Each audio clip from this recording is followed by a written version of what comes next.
Olá, amiguinhos do meu canal do YouTube. Bom, eu sigo várias páginas relacionadas a vagas profissionais na minha área. E foi um post que eu li em uma dessas páginas que me motivou a gravar esse vídeo. Eu não tenho como reproduzir esse post na íntegra porque, bom, eu tava lendo ele no celular e tudo mais, eu acabei nem salvando e tal. Mas o que interessa no vídeo é o teor do post que foi dito, que era mais ou menos assim, né? Se as empresas não nos dão chance para conseguir um emprego, como é que nós podemos adquirir experiência? E a pessoa em questão, ela reclamava pra caralho, tá ligado? Porque era um post longo e muito mal escrito e numa linguagem terrível, em português terrível, onde a pessoa se vitimizava pra caralho, choramingava, dizendo que, mas como é que as empresas querem exigir tanto da gente se elas não nos dão oportunidade? E como é que eu vou conseguir um emprego então se eu não tenho experiência, né? Bom, antes de mais nada eu queria deixar claro que eu quero falar sobre uma porção de coisas nesse vídeo relacionadas com isso, né? Porque acabou me abrindo precedente para uma série de outros comentários. E vai ser um vídeo provavelmente um pouco longo, então se não tiver com saco pra ver, meu irmão, salva pra ver depois aí. Então assim, eu queria falar um pouco, comentar o teor desse post, né, no primeiro momento. Então assim, basicamente eu vou comentar mais aprofundadamente o teor desse post que eu li. Quero falar também sobre a falta de preparo, muitas vezes, de quem se candidata a uma vaga profissional. Quero falar também sobre o excesso de exigências, né, no outro extremo da coisa, sobre o excesso de exigências de algumas empresas que beiram, às vezes, até o irreal, o absurdo, né, chega a ser absurdo.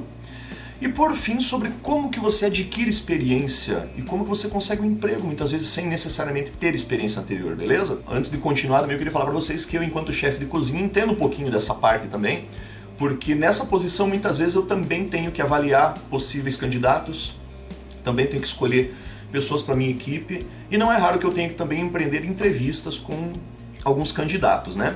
E eu já vi muita coisa acontecer nesse meio tempo. Mas falando do post que eu citei, o que me chamou de imediato a atenção foi justamente o modo tosco como ele foi escrito. Foi escrito assim num tom de vitimismo muito grande mesmo, sabe? Tipo uma choradeira desgramada.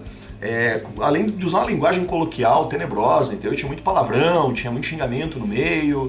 Era um post muito revolts, saca? Não tinha lá muita argumentação, além de um chororô interminável, onde a pessoa exigia que as empresas mudassem as suas formas de avaliação em relação aos candidatos a vagas, né? Então assim, veja bem, se você quer reclamar, entendeu? Se você quer argumentar sobre o fato de você não conseguir emprego porque não tem experiência numa determinada área, no meu ponto de vista, acho que a forma mais errada de você fazer isso é você ir num ambiente onde as pessoas vão fazer trocas profissionais ou vão se candidatar a vagas e dar um piti. E assim, se for fazer esse tipo de comentário, se for entrar nesse mérito, tente fazer isso usando um português minimamente correto, que é o mínimo que se espera de um candidato, dependendo do tipo de vaga, ou que no mínimo busque escrever de forma correta, sabe? Que a pessoa perceba que você está tentando se expressar de uma forma correta. Assim, cara, você está postando isso no mural de emprego, certo? Você acha que você querer exigir que as empresas mudem a sua forma de avaliar os seus candidatos vai surtir algum efeito? Numa boa? Sabe, assumindo uma postura, além de vitimista, arrogante, errou feio, errou rude. Então, para começo de história, argumente de forma coerente, sabe? E tente mostrar, até a hora de vender o peixe, meu irmão. Tente mostrar que a tua inexperiência pode ser compensada por uma série de outras coisas, por uma série de outros valores que possam chamar a atenção de alguém que esteja procurando por um profissional dentro da sua empresa. É muita presunção achar que ficar fazendo birra vai te colocar no mercado de trabalho, meu irmão. Não vai. Principalmente nos tempos atuais, onde emprego não é exatamente a coisa mais fácil da gente conseguir, né? Mas então vamos falar da falta de preparo, de condições e, infelizmente, muitas vezes da falta até de honestidade de muitos candidatos a vagas que a gente vê por aí. Bom, como eu disse, eu já tive que fazer avaliações de candidatos, já tive que entrevistar, etc e tal, receber currículo e o caralho a quatro, né? E sim, eu já contratei pessoas com pouca ou nenhuma experiência baseado na entrevista que eu tive com ela, baseado na entrevista mais o currículo, em testes que eu pude fazer com essa pessoa e de repente perceber que ela tem aptidão para a vaga que está sendo oferecida e que com algum treinamento e algum tempo ali dentro de uma cozinha, por exemplo, a pessoa vai conseguir desempenhar bem a sua função, né? A função que está sendo pleiteada por ela. Basicamente a gente acaba avaliando se a pessoa é uma boa aquisição profissional para a empresa na qual eu trabalho ou trabalharia no caso. Só que existem algumas coisas que acontecem em entrevistas, em currículos, e que se espalham também para outras áreas de atuação que não a minha necessariamente, né? Que eu gostaria de comentar. Tem muito miguezeiro, mentiroso descarado mesmo por aí, entendeu? Gente que além de passar a conversa na hora da entrevista, mentir descaradamente mesmo, o cara ainda te traz um currículo mentiroso, sabe? Um currículo cheio de coisa assim que você olha e fala, velho, Sei não, velho, tá? Às vezes o currículo não bate com a entrevista que você tá fazendo com a pessoa, entendeu? E nesse perfil se encaixa muita gente que não tem experiência anterior, que o cara fica com medo de admitir que não tem experiência, daí ele vai lá e passa uma conversa na entrevista, diz que faz o que acontece, te entrega um currículo miguezão, falsificado pra caralho, com um monte de informação inverídica. E aí é foda, né, meu irmão? Tem uns currículos que são dignos de fanfic da internet, cara, dá até medo. Eu já cheguei ao cúmulo do absurdo de receber uma carta de referência falsa, uma vez, do cara trazer pra mim uma carta de referência que não era verdadeira, e que eu descobri muito facilmente, porque pro azar dessa pessoa, quem tinha supostamente feito essa carta de referência era uma pessoa que eu conhecia. Depois eu entrei em contato, perguntei se a referência estava correta, a pessoa desmentiu, falou, não, velho, nem conheço. Tanto quanto, dependendo de como rola o andamento da entrevista, não é raro que eu pegue o currículo da pessoa e dê uma ligada para os lugares que ele atestou que ele trabalhou antes, entendeu? Dou uma ligadinha para perguntar se a pessoa realmente trabalhou lá, o que ela desempenhava como função e tal. É importante saber essas coisas antes de você contratar uma pessoa, né, meu?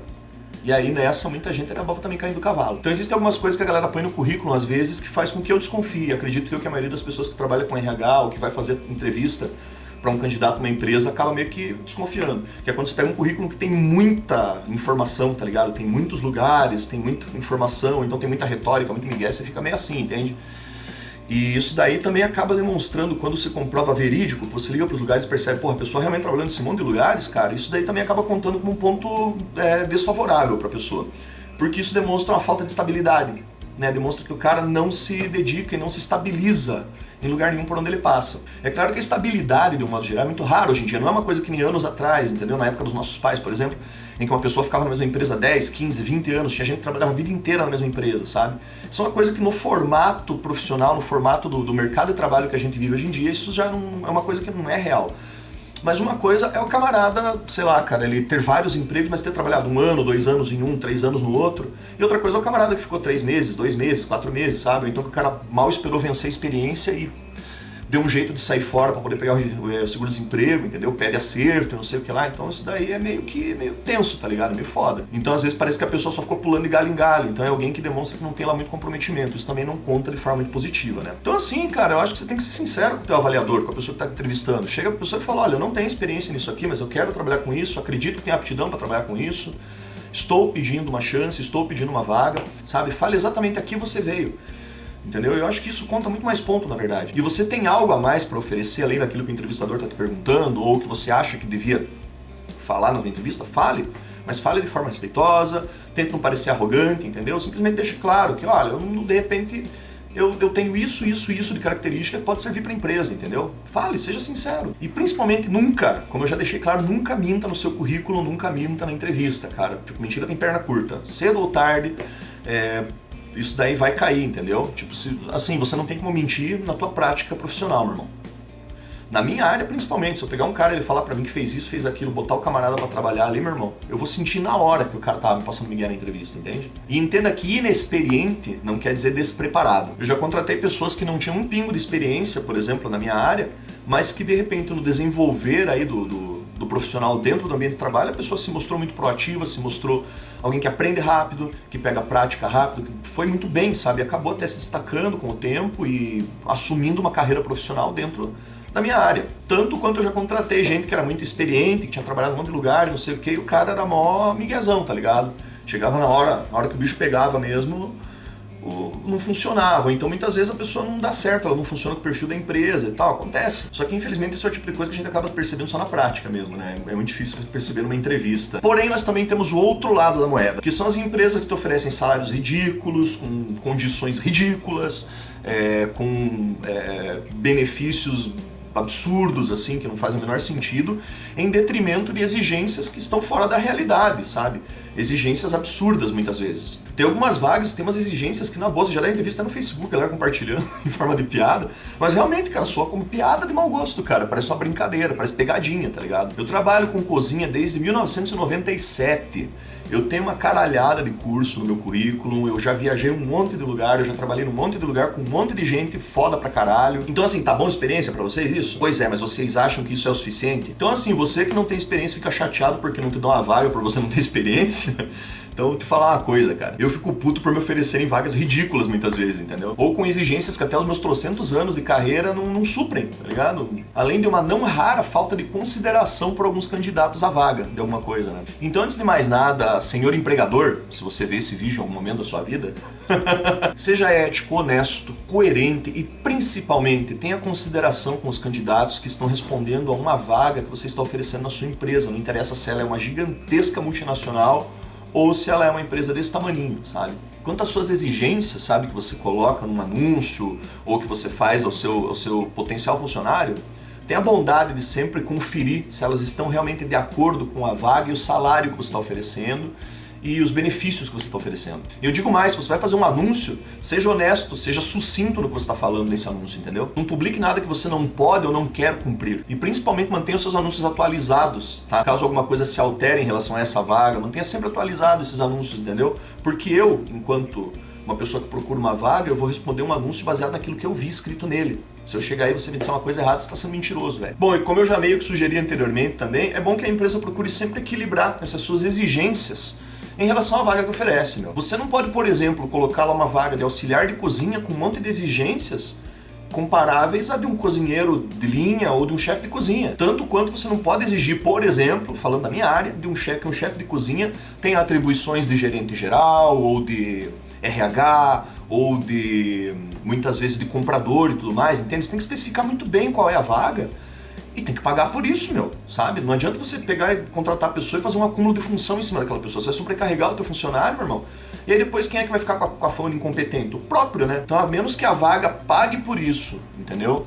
E você tem um funcionário que se mostra capaz e preparado para uma série de coisas, mas você tem que pagar por isso, meu irmão, sabe? Não vá aparecer com um salarinho bosta querendo que o cara, tipo, mova o mundo por você. Isso é muita sacanagem. É óbvio que vale para todas as outras áreas, né? Eu tô usando a minha como exemplo porque é aquela com a qual eu tenho mais intimidade, mas isso vale para todas as áreas de atuação. Enfim, basicamente é isso, mas agora vamos falar, e se você não tem experiência e busca adquiri-la, como é que faz? Bom, na minha área, tanto enquanto várias outras áreas diferentes por aí, eu sempre recomendo às pessoas que procurem fazer freela. No caso da cozinha especificamente, velho, não se exige lá muito grande experiência para colocar alguém para lavar louça, sabe? Para lavar o chão, para descascar batata. Só que você está dentro do ambiente de trabalho onde você está adquirindo um pouco de vivência e está entendendo como é que aquele setor, como é que aquele setor profissional funciona. Nas outras áreas também não é diferente. É claro, busque fazer um bom estágio na tua área. Se você está fazendo um curso superior ou fazendo um curso técnico onde se exige estágio, busque fazer um bom estágio. Entenda o seguinte, eu sei que tem muito estágio bosta, por isso vai dizer, mas como é que eu vou fazer um estágio bom se tem uns estágios, só tem estágio merda por aí, que não paga nada, não sei o quê. Cara, infelizmente, isso daí é uma realidade com a qual você tem que lidar. Estágio dificilmente é bem remunerado, geralmente a remuneração é uma bosta. Geralmente te colocam para fazer coisas que não tem nada a ver com o curso que você está fazendo, ou pelo menos você supõe que não tem nada a ver. Mas quando eu falo em bons estágios, eu tô falando no sentido do teu esforço e da tua conduta em relação ao estágio, sabe? Não interessa se você está fazendo direito e te botaram para fazer serviço de office boy, que é uma coisa que é bem comum. Aproveite que você está dentro do escritório, por exemplo, e observe, entenda como é que funciona aquele ambiente de trabalho, entenda como é que funciona aquele ambiente profissional, cara. Eu acho que estágio, na minha percepção, é para isso que serve. Tá? Você não vai ficar rico fazendo estágio, você não vai se tornar um profissional mega pica das galáxias de uma hora para outra. Você precisa passar por esse período que conta com experiência, sabe? Tem que contar com experiência na tua vida. Só que quem vai fazer essa experiência é você. E é como eu falei, velho, sabe? Você vai dar de cara com um monte de estágio merda por aí. Isso é fato, mas sei lá, se a vida te der limão, faça uma caipirinha. Só desista se o limão de fato estiver podre, meu irmão. Senão, segura a onda. Bota na tua cabeça que você não vai passar a vida inteira fazendo isso, sabe? Você tá passando por um período em que você precisa, que não é só pra cumprir protocolo, entendeu? Ou pra atestar que você fez estágio, sabe? Durante a tua faculdade, pra você poder tirar teu diploma, cara. Tente aproveitar esse período pra observar algumas coisas e aprender um pouco com elas, mesmo que você esteja numa situação, assim, numa ocupação dentro do teu estágio que você considera que é uma merda e que não tem nada a ver com o curso que você faz, por exemplo. Aí não tem muito o que fazer mesmo, irmão, só que você tem que botar na tua cabeça que a tua vida, ela é muito mais do que apenas uma empresa pela qual você passou, está passando ou vai passar. Algumas outras coisas óbvias, mas que não custa lembrar, né? Nem emprego e nem experiência caem do céu, meu irmão, dá teus pulos. Eu não nasci sendo chefe de cozinha, eu não nasci nem sabendo cozinhar. Assim como eu também não entrei no mercado do trabalho tendo alguma experiência profissional anterior, além do curso que eu tinha feito. Também aprenda a baixar um pouquinho a tua bola, sabe? Porque não interessa quantos cursos você tenha feito, o quão preparado academicamente você esteja para alguma coisa, cara, isso não faz de você necessariamente um profissional da área, não mesmo. Isso só vai fazer de você um cara com curso. Assim, o profissionalismo, cara, ele surge na tua vida trabalhando aqui no mundo real com questões reais dentro da área que você escolheu, cara. É assim que funciona. Demonstre esforço, demonstre boa vontade, saiba vender o teu peixe, sabe? Como eu já disse anteriormente, inexperiência não é necessariamente despreparo. Aceite melhor um puxão de orelha, mesmo que muitas vezes seja dolorido, seja uma merda, tá ligado? Mas é pra você também poder adquirir experiência e quem sabe um dia ajudar alguém que tá entrando na tua área também. E fica pra vocês então uma última reflexão pessoal, né? Eu busco devolver pro mundo aquilo que o mundo me deu. Eu busco ensinar um pouco as pessoas que estão entrando na minha área de atuação hoje em dia, porque um dia eu também fui como eles, eu também fui inexperiente, eu também não sabia porra nenhuma além de um curso que eu tinha feito ou sequer isso. Então assim, conte com os bons da tua área, com as pessoas que têm boa vontade, que são mais experientes que você, que têm boa vontade para te ensinar, que têm boa vontade para te trazer alguma coisa de bom, sabe? Não seja arrogante, aceite sempre quando alguém te estender a mão e faça bom uso disso. Se mostre agradecido por isso. E se puder um dia, ajude também. Certamente assim a gente vai ter muito menos gente reclamando de inexperiência e dizendo que não consegue emprego e muito mais gente tomando as rédeas aí da própria vida sem ficar esperando piedade ou facilidades, né? Bom, então é isso, gente. O vídeo ficou longo, então eu te agradeço de todo o coração se você viu até aqui, se você gostou, espero que tenha gostado. Né? Agradeço muito se você espalhar esse vídeo por aí, mostrar para as pessoas. Muita gente fala, Eric, eu queria ver o teu canal maior. Então, para ver o meu canal maior, você precisa dar o seu likezinho, você precisa espalhar os vídeos por aí, compartilhar com as pessoas, tá? Agradeço de coração a vocês. Se quiser ouvir as minhas bandas, os links estão todos aqui embaixo. Se quiser conhecer, me acompanhar nas redes sociais, também estão todos aqui embaixo os links, beleza? Um grande abraço para vocês e até o próximo vídeo. Falou!